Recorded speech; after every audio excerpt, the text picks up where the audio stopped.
이영표 축구협회 회장, 정몽규 사퇴 이후 출마. 갑작스러운 결정에 홍명보 감독 위태로운 상황. 정몽규 대한축구협회장 퇴진 요구가 축구계에서 계속 이어지고 있다. 최근 비등해진 축구팬들의 비판 여론을 등에 업고 정 회장의 사선을 막겠다는 의지가 그만큼 강하다는 뜻으로 풀이된다. 축구협회 내부에선 정 회장이 사선 불출마를 선언하고 임기를 마치는 대로 떠나달라는 분위기다. 차기 회장에 대한 하마평도 무성하다. 감독 선임 과정에서 논란을 빚은 홍명보 축구 국가대표팀 감독과 정몽규 회장의 거취는 오는 10월 10일과 15일 각각 열리는 북중미 월드컵 아시아 3차 예선 요르단과 이라크와의 경기가 분수령이 될 전망이다. 축구협회를 향한 변화의 요구 목소리가 커지는 상황이지만 반전은 없었다. 지난 9월 24일 열린 국회 문화체육관광위원회 현안 질의에서 여야 국회의원들의 거센 비판에도 정몽규 회장은 연임 의지를 굽히지 않는 모습을 보였다. 정 회장은 내 거취 문제에 대해서는 신중하게 대한민국 축구 발전을 위해 모든 가능성을 열고 심사숙고해서 결정할 것이라고 말했다. 이날 홍명보 감독도 선임 과정에서의 의혹 문제로 자진 사퇴할 뜻이 없음을 분명히 밝혔다. 홍 감독은 불공정하거나 특혜는 없었다고 생각한다. 성적이 안 좋으면 언젠가 경질될 것이라며 지금 내가 맡은 역할은 남은 기간 우리 팀을 정말 강하게 만드는 것이라고 밝혔다. 국회 생중계를 통해 이들을 지켜본 축구인의 심경은 착잡한 모습이다. 축구협회 내부에서는 참아왔던 불만이 서서히 표출되는 모양새다. 축구협회 노조 운영위는 성명서를 통해 정 회장 체제를 비난했다. 노조 운영위는 더 이상 정몽규 집행부의 헛발질로 인한 부끄러움을 축구협회 구성원 모두가 끌어안아야 할 이유가 없다며 정 회장의 불출마 선언이 한국 축구 위기를 수습하는 첫걸음이 될 것이라고 꼬집었다. 그럼에도 축구계에선 정 회장이 스스로 불출마를 선언하지 않는 이상 그의 사연임 가능성이 여전히 높다는 관측이 우세한 것으로 알려졌다. 일반 선거와 달리 축구협회장 선거는 K리그, WK리그, 대학리그, 지도자, 심판, 동호인 등으로 구성된 선거인단이 축구협회장을 직접 선출하기 때문이다. 프로축구연맹 총재에 이어 대한축구협회장 3연임에 성공하면서 축구계 내부 기반이 탄탄해진 정 회장이 선거에 나오면 당선될 확률이 높다는 말이 나오는 배경이다. 익명을 요구한 한 축구협회 관계자는 축구협회 수장은 현대정씨 일가들이 20년 넘게 계속 장악하고 있다. 축구계에 오래 몸담은 정몽규 회장 또한 영향력이 매우 높은 편이라며 위기 때마다 정 회장은 늘 그래왔던 것처럼 자신에 대한 비판 여론이 잠잠해지기만을 바라고 있다. 사선 연임을 포기할 사람이 절대 아니다 라고 귀띔했다. 하지만 일각에선 언제까지 정 회장이 버티기로만 일관할 순 없을 것이라는 의견도 설득력을 얻는다. 축구계 내부와 축구팬의 비판에 이어 정부와 국민 여론의 압박 강도가 점점 거세질 것이란 전망 탓이다. 정 회장은 10월 2일 문화체육관광부의 감사 발표에 이어 10월 22일에 열리는 대한체육회 국정감사에서 증인으로 소환된다. 계속되는 국회 출석은 정 회장에게 상당한 부담으로 작용할 것으로 보인다. 이에 따른 심경 변화가 생길 수도 있다는 의견이 나온다.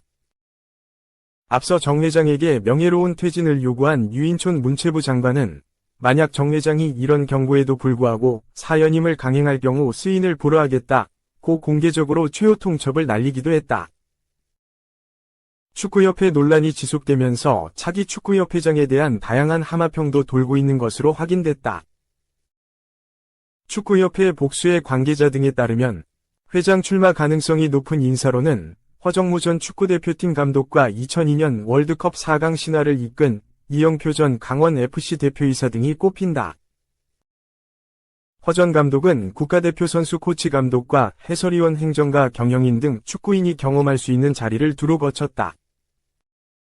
선수 시절에는 유럽으로 진출해 PSV 에인트호번에서 활약한 1980년대 한국 축구를 대표하는 선수였다. 2013년에는 축구협회 부회장직을 역임한 바도 있다. 2014 브라질 월드컵 성적 부진에 책임을 지고 부회장직을 사퇴한 이후 한국프로축구연맹 부총재와 대전 하나시티즌 이사장을 역임하는 등 축구 관련 행정이나 경영 쪽의 경험이 풍부하다는 점이 장점으로 거론된다. 이기흥 대한체육회장의 대항마로 젊은 피 유승민 전 대한탁구협회장이 출마를 선언했듯 축구계에서도 세대교체 바람이 불고 있다. 이영표 전 대표의 출마 가능성이 그것이다.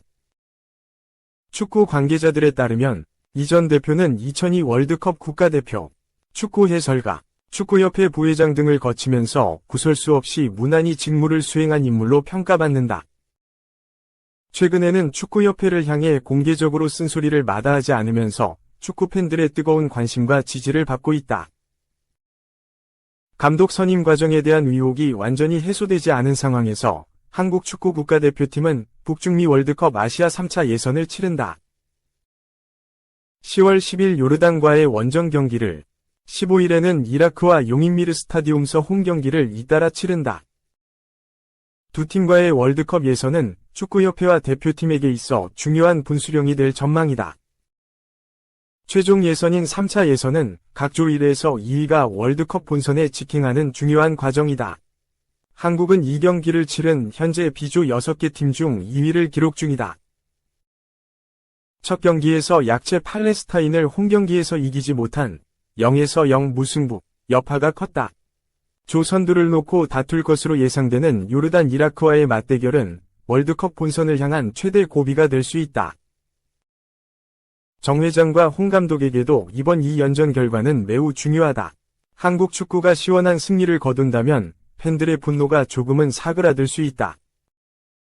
하지만 경기 내용과 결과에서 모두 실망을 안겨준다면 정 회장과 홍 감독을 향한 사퇴의 목소리는 더욱 커질 수밖에 없다.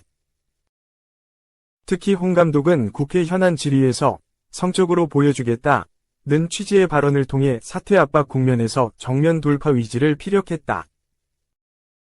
지금의 홍명보호는 승리는 물론 승점도 장담하기 어렵다는 게 축구인들의 우려 섞인 전망이다. 축구는 분위기 싸움인데 문체부의 중간감사 발표와 국정감사까지 예정돼 있어 분위기가 상당히 침울한 탓이다. 중요한 시점에 어수선한 상황에서 경기를 치러야 한다. 반면 두 경기에 대한 결과가 설령 좋다 하더라도 과연 축구협회를 향한 비판 여론이 돌아설까에 대해 축구인들은 회의적인 반응을 나타내고 있다. 홍 감독은 몰라도 12년째 축구협회 수장을 고수하고 있는 정 회장에 대한 퇴진 요구는 경기 결과와 상관없이 계속되리란 전망이 우세하다. 2. 1. 이정효 매직에 놀랐다. 첫 출전 광주. 요코하마 이어 가와사키 잡아. 일본 팬들도 감탄. 프로축구 K리그 1 광주FC가 처음 출전한 아시아 무대에서도 엄청난 저력을 과시하고 있다. 일본 클럽을 상대로 2연승에 성공했다. 이정효 광주 감독의 매직이다. 광주는 1일 일본 가와사키의 도도로키 스타디움에서 열린 2024-2025 아시아 축구연맹 챔피언스리그 리그 스테이지 2차전에서 1에서 0으로 승리했다. 이로써 광주는 이전 전승, 승점 68득점 3실점을 기록하고 A조 1위 자리를 지켜냈다. 일본 입장에서 광주는 악몽 같은 팀이다. 일본 제2리그를 대표하는 두 구단이 영거푸 광주에 무너졌다. 광주는 지난 1차전에서 지난 시즌 대회 준우승팀 요코하마 F, 마리노스를 상대로 7에서 3대승을 거뒀다. 당시 존 허친슨 요코하마 감독이 선수단과 팬들에게 죄송하다며 사과까지 할 정도였다. 그런데 가와사키도 홈에서 광주를 넘지 못했다. 일본 현지 언론은 광주의 상승세에 놀라움을 나타냈다. 일본 사커 다이제스트 웹은 요코하마의 7골 승리를 거둔 광주를 상대로 가와사키도 이기지 못했다며 광주에 밀리던 가와사키는 빠른 패스 플레이로 기회를 잡았으나 역부족이었다고 경기 상황을 전했다. 또 다른 일본 언론 스포츠워치도 ACL에 첫 출전한 광주가 요코하마에 이어 가와사키까지 2연승을 기록했다고 설명했다. 사커 다이제스트 웹에 따르면 일본 축구팬들도 SNS를 통해 광주는 굉장히 좋은 팀, 광주는 강하다 등의 반응을 보이며 감탄을 쏟아냈다.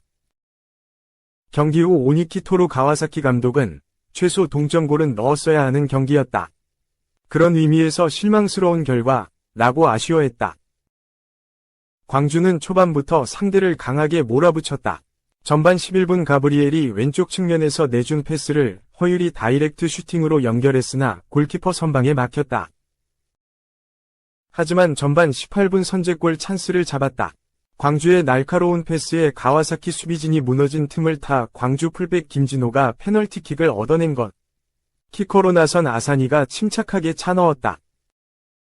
가와사키에서 뛰는 한국 골키퍼 정성용도 어쩔 수 없었다. 전반 26분 가브리엘의 슈팅은 골대를 맞고 뒤로 넘어갔다. 광주 골키퍼 김경민도 엄청난 역할을 해냈다.